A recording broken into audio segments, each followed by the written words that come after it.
Welcome to the deep dive. We're here to, pull out those golden nuggets of knowledge for you. That's the plan. And today, we're diving into Napoleon Hill's Think and Grow Rich. It's a really foundational text, right?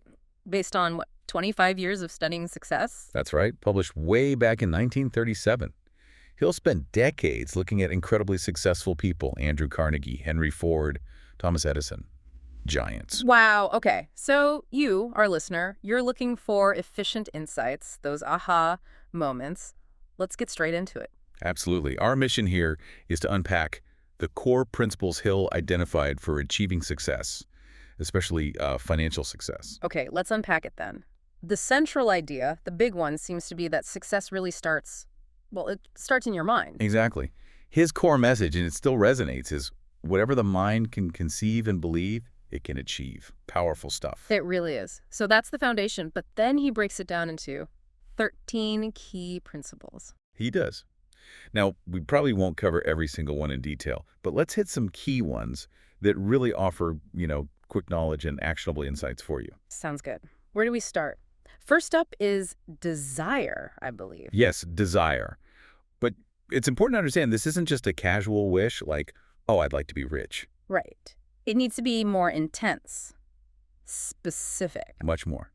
Hill talks about a burning desire, a definite, specific goal that you're absolutely determined to achieve. You need to know exactly what you want and be willing to stake everything on it, practically. Okay, so real commitment. That makes sense. What's next? Specialized knowledge. Right. Hill stresses that general knowledge, while useful, isn't enough to build wealth or major success. So you can't just know a little bit about everything. Not for this purpose, no. You need deep, specialized knowledge in your chosen field. And crucially, it requires continuous learning. You have to keep acquiring that specific knowledge. Targeted learning. Got it. Then comes organized planning. So you have the desire, you have the knowledge. Now you need a plan. Precisely. You need to turn that desire and knowledge into concrete, actionable steps. Create a definite plan. But plans don't always work out perfectly. Exactly. And Hill knew that. He emphasizes that you need to be persistent, yes, but also flexible. Be ready to revise your plans. Create new ones if the old ones fail. Adaptability is key. A clear strategy, but stay agile. Okay, this seems to lead into the next one, decision. Successful people are decisive. Very much so. Hill observed that successful individuals make decisions quickly and firmly. They don't waffle or get stuck in indecision. And they stick to them. Yes. They might they avoid procrastination and being easily swayed once a decision is made. Indecision was seen as a major enemy of success. Makes sense. And to follow through, you need persistence. Absolutely vital. You need the willpower to keep going, to push through setbacks, failures, discouragement.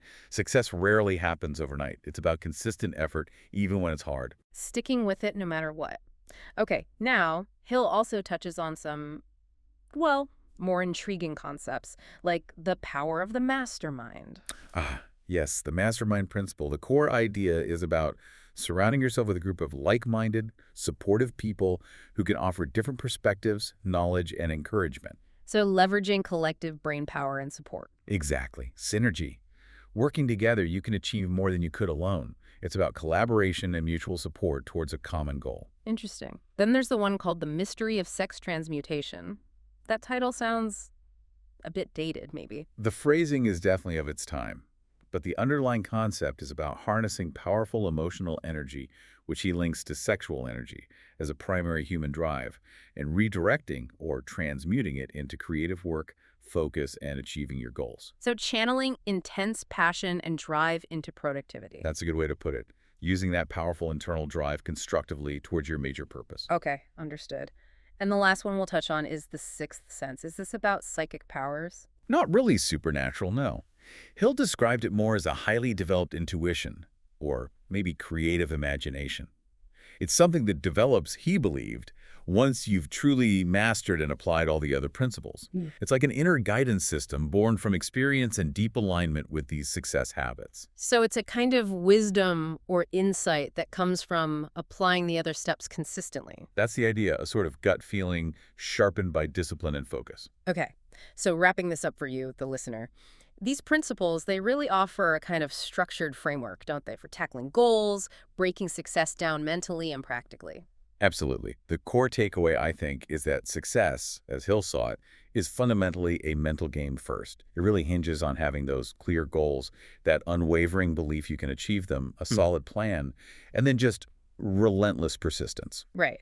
So here's a final thought to leave you with. Take a moment to consider which of these principles you might already be using, perhaps without even realizing it. And maybe think about which single principle, if you focused on it more, could be the key to unlocking your next level of growth.